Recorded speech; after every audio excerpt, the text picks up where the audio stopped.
It's been 3 months since the accident, and the reality of losing my mom and grandparents still grips me with an unforgiving coldness. I'm left with a vast fortune, an inheritance that feels more like a chain than a gift. Sitting in the living room, the phone call with my dad replays in my mind. His voice, usually so confident, had an edge of desperation this time. "Ava, you need to think about your step-siblings," he had said. I remember my terse reply, "Why should I? They're struggling. After I lost my job, things have been tough. You have enough to share." His words had sparked a fury in me. "Dad, they are not my family. This money is from Mom and Grandpa. They meant it for me, not for your new family." "But Ava, they need this. It could change their lives." His plea made my heart race with anger. "So could have your loyalty to our family, Dad. You made your choices. Now I'm making mine." He tried to argue, but I cut him off. "No, Dad, I've made up my mind." Hanging up, I felt a mix of triumph and guilt.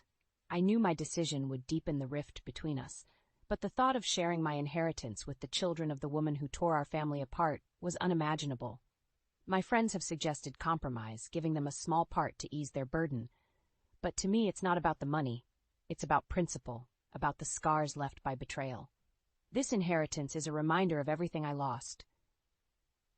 A family torn apart, a childhood marred by divorce and deceit. Sharing it would feel like invalidating all that pain, like saying it was all for nothing. As I sit alone, the house feels emptier than ever. This decision might isolate me further, but it's a stand I need to take, for Mom, for Grandpa, and for the family we once were. I brace myself for the fallout. There will be angry calls, harsh words, maybe even legal threats, but I'm ready. This is more than just money. It's about preserving the last vestiges of a family that once was, and a stand against those who shattered it. The following days were a blur of cold silences and heated conversations. My phone became a battleground, with messages and calls flooding in from Dad and his wife. They were relentless, painting me as the villain in a narrative I refused to accept. One evening, as I was trying to focus on a book, my phone buzzed with an incoming call from Dad. With a deep breath, I answered. "Iva, we need to talk about this reasonably." Dad's voice came through, a hint of frustration lacing his words. "There's nothing to discuss, Dad. I've made my decision," I replied, my tone firm. "This isn't just about you, Ava. It's about family, about doing what's right," he countered. "They're not my family." "You made sure of that," I shot back, the bitterness in my voice surprising even me. There was a pause, heavy and charged. "I know I made mistakes, but don't let that punish your step-siblings. They've done nothing wrong." I felt a twinge of guilt but pushed it away. "It's not about punishing them. It's about honoring the wishes of Mom and Grandpa. They left this to me, not to them." "Ava, please. Think about it. Just a small portion could—" "No, Dad. I won't be guilted into this. I'm sorry." I hung up before he could reply. The days that followed were a test of my resolve. Dad's wife, whom I never had much of a relationship with, sent me messages pleading for financial help. She painted a grim picture of their life, of struggles and hardships, but her words fell on deaf ears. I couldn't forget how her affair with Dad had shattered our family. My friends were divided on the issue. Some understood my stance, while others suggested I relent to give a small part of the inheritance to ease their burden. "You'll still have more than enough," they reasoned. But every time I thought about relenting, I remembered the cold Christmas dinners, the forced conversations, the way Dad's new family seemed like a replacement for the one he had left behind. No, this was more than just money. It was a stand for what I believed in. As the pressure mounted, I found myself withdrawing, spending more time alone, trying to find peace in the solitude. The mansion, once filled with laughter and love, now echoed with the ghosts of a past I couldn't return to. My decision had set me on a path that I knew would lead to more loneliness. But it was a path I had chosen. The rift with my father and his family was deepening, but I was determined to stay true to my convictions, no matter the cost. The weight of my decision began to press down on me as the days turned into weeks. The coldness from my father's side of the family was expected, but the isolation I felt was more profound than I had anticipated. It wasn't just them. Even among my friends, I sensed a shift. Whispers of being too harsh, too unforgiving, started to reach my ears. One afternoon, as I was trying to immerse myself in my studies, My best friend Emily called. Her voice was gentle, but her words carried a weight. "Ava, are you sure about this? I mean, completely sure?" Emily asked. Her question wasn't just casual curiosity. It was laden with concern. I sighed, feeling the familiar surge of frustration. "Yes, I'm sure. Why does everyone keep questioning my decision?" "Because it's a big one, Ava. And it's not just affecting you. It's affecting your relationship with your dad and his family," she said softly. I frowned, feeling the sting of her words. "They were never really family to me, Em. You know what happened. Why is everyone acting like I'm the one who did something wrong?" "It's not about right or wrong, Ava. It's about what this is doing to you. You're isolating yourself, and it's worrying." Her words were like a mirror, reflecting a truth I had been avoiding. The mansion felt more like a prison than a home, a place filled with the memories of a family that no longer existed. The silence was suffocating, and the loneliness was a constant companion. I changed the subject, not wanting to delve deeper into my feelings. But after the call, her words lingered in my mind. Was I letting my resentment and hurt dictate my actions? Was this stand worth the cost of my peace? The following week, my father's wife reached out again. This time, her message was more desperate, almost begging. "Ava, please reconsider. The kids are struggling. They don't have the same opportunities you had." Her words were a painful reminder of the disparity between our lives, but they also ignited a spark of defiance in me. Why should I be responsible for the consequences of their parents' choices? My mom and grandparents had worked hard for this legacy.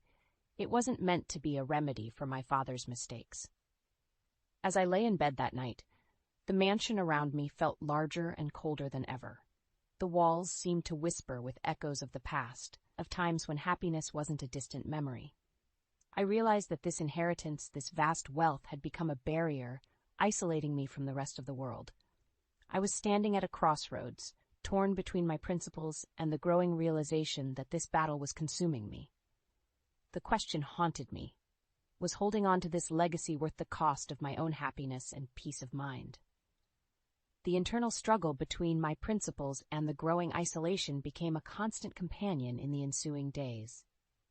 Each morning, as I woke up in the vast, empty mansion, the weight of my decision and its consequences felt heavier. One particularly gloomy afternoon, I decided to visit Mrs. Jenkins, an old family friend and my mother's confidant.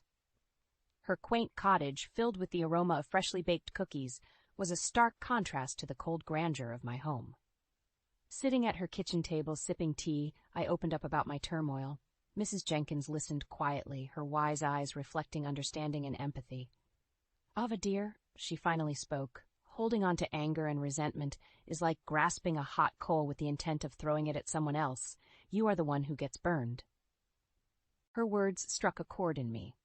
Was I holding on to this inheritance out of respect for my family's legacy, or was it becoming a tool for my resentment? "But Mrs. Jenkins, it's about principle. My mom and grandparents wouldn't have wanted their hard-earned legacy to go to them," I argued, though a part of me doubted my own words. She nodded. "Principles are important, but so is compassion and peace of mind. Sometimes we must choose battles worth fighting for, and let go of the ones that only bring us pain." Her words lingered with me as I left. The battle I was fighting, was it truly about honoring my family's legacy, or was it a manifestation of the unresolved anger and hurt from my father's betrayal? That night I lay in bed, staring at the ceiling, wrestling with a turmoil of emotions. Part of me clung to the idea of legacy and loyalty, while another part yearned for closure and peace. The following days were a period of introspection. I spent hours walking through the gardens, reflecting on my childhood, the happy memories before the divorce, and the painful ones that followed. I remembered my mom's strength, her dignity in the face of betrayal, and her undying love for me. As I sat by the old oak tree where I used to play as a child, a realization dawned on me. This inheritance was not just a sum of wealth, it was a test of my character. Was I going to let it fuel my bitterness? Or was I going to use it to forge a new path, one that would honor the memory of my loved ones in a way that brought peace, not just to me, but perhaps even to those estranged parts of my so-called family? With this new perspective, the decision I had to make began to take a different shape. It was no longer just about money. It was about what kind of person I wanted to be and the legacy I wanted to leave behind. As the days turned into weeks, the weight of my decision and my newfound perspective began to reshape my thoughts. I found myself torn between the desire to uphold my family's legacy and the understanding that clinging to bitterness would only prolong my pain. One evening, while going through old photo albums, I stumbled upon pictures of happier times. Times before the divorce, before everything changed. Seeing my younger self smiling, carefree, surrounded by a loving family, stirred something within me. It was a stark reminder of how much had changed and what I had lost. The phone rang, breaking the silence. It was Dad. I hesitated but answered, my heart pounding in my chest. "Ava, I know we've had our differences, but I need to talk to you about something important." Dad's voice was somber. I listened, a mix of curiosity and apprehension taking hold. "It's about your step-siblings," he began. "They're really struggling. Your stepbrother, he's been working 2 jobs just to save for college. It's taking a toll on him." His words hit a nerve. Despite my feelings towards them, the thought of anyone having to struggle so hard at such a young age was unsettling. "Dad, I don't know what to say," I replied, my voice faltering. "Ava, I'm not asking you to forgive me or forget what happened, but they are innocent in all of this. A little help could go a long way for them," he urged. After we hung up, his words echoed in my mind. I was conflicted. My initial decision was driven by a sense of loyalty to my mom and grandparents. But now, hearing about my stepbrother's struggles, I couldn't help but feel a pang of empathy. The following day, I decided to seek advice from a trusted mentor, my university professor, Dr. Ellis. He had always provided me with wise counsel and a different perspective on things. "Ava, it's commendable that you want to honor your family's legacy," Dr. Ellis said after listening to my story. "But sometimes the best way to honor someone's memory is by spreading kindness and generosity, especially to those who might not expect it from us." His words were a gentle nudge, steering me towards a decision I never thought I'd consider. Was I ready to let go of the past hurts and extend a helping hand to those who were, in a way, a part of my extended family? That night, as I lay in bed, I thought about my mom and grandparents. What would they have done in my place? Would they have held on to the past, or would they have chosen a path of compassion and forgiveness? The decision I was about to make felt like stepping into unknown territory. It wasn't just about the money anymore. It was about breaking free from the chains of resentment and hurt. It was about choosing a path that could potentially bring healing, not just to me, but also to those whose lives were inadvertently intertwined with mine. The decision to potentially alter the course of my step-siblings' lives weighed heavily on me. However, as I mulled over the conversations with my father, Mrs. Jenkins, and Dr. Ellis, a clarity began to emerge. This was not just about giving away money. It was about breaking a cycle of resentment and animosity that had plagued our families for years. One crisp morning, I made my way to the attorney's office, the custodian of my family's estate. Mr. Thompson, a stern yet kind man in his 60s, greeted me with a knowing look. "Ava, I've been expecting you. Your father has been quite persistent in contacting me about your decision," he said, adjusting his glasses. Sitting across from him, I took a deep breath. "Mr. Thompson, I've decided to set up a trust fund for my step-siblings' education. However, it's important that this is done anonymously. They should not know that the help is coming from me." Mr. Thompson raised his eyebrows, a hint of surprise in his eyes. "That's a very noble decision, Ava. But are you sure? This goes against your earlier stance." I nodded, feeling a sense of peace with my decision. "Yes, I'm sure. This is the right thing to do. It's what my mom and grandparents would have wanted, to help others, but without expecting anything in return." The legal formalities were sorted with precision and discretion. As I left the office, I felt a weight lift off my shoulders. I had found a way to honor my family's legacy while also extending an olive branch to a part of my life I had long resented. The news of their sudden financial assistance reached me through a phone call from my dad a few weeks later. He was overjoyed, though clueless about my involvement. His voice, filled with relief and happiness, was something I hadn't heard in a long time. "Ava, you won't believe it. An anonymous donor has set up a trust fund for the kids' education. It's a miracle," he exclaimed. I smiled, a sense of satisfaction filling me. "That's wonderful news, Dad. I'm happy for them," I replied, keeping my tone neutral. The decision to help my step-siblings anonymously did more for me than I had anticipated.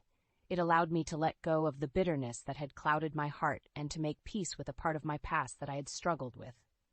Standing by my decision also meant standing by my values, doing what I felt was right, but on my own terms.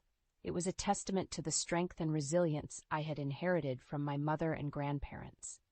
In that moment, I realized that the true legacy they had left me was not just wealth, but the ability to make choices that could bring about positive change, even in the most complex situations.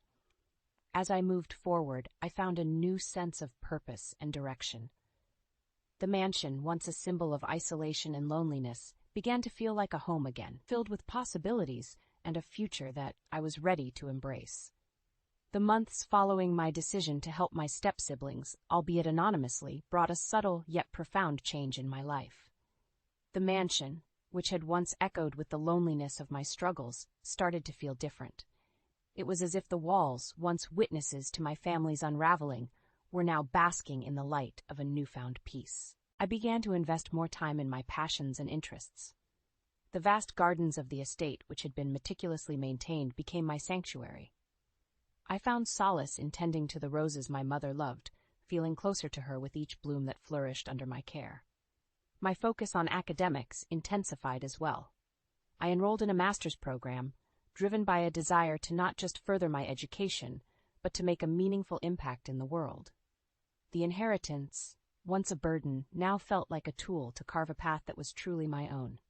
In this newfound tranquility, I also discovered the courage to rebuild bridges. I reached out to my father, initiating conversations that were no longer laced with resentment or bitterness.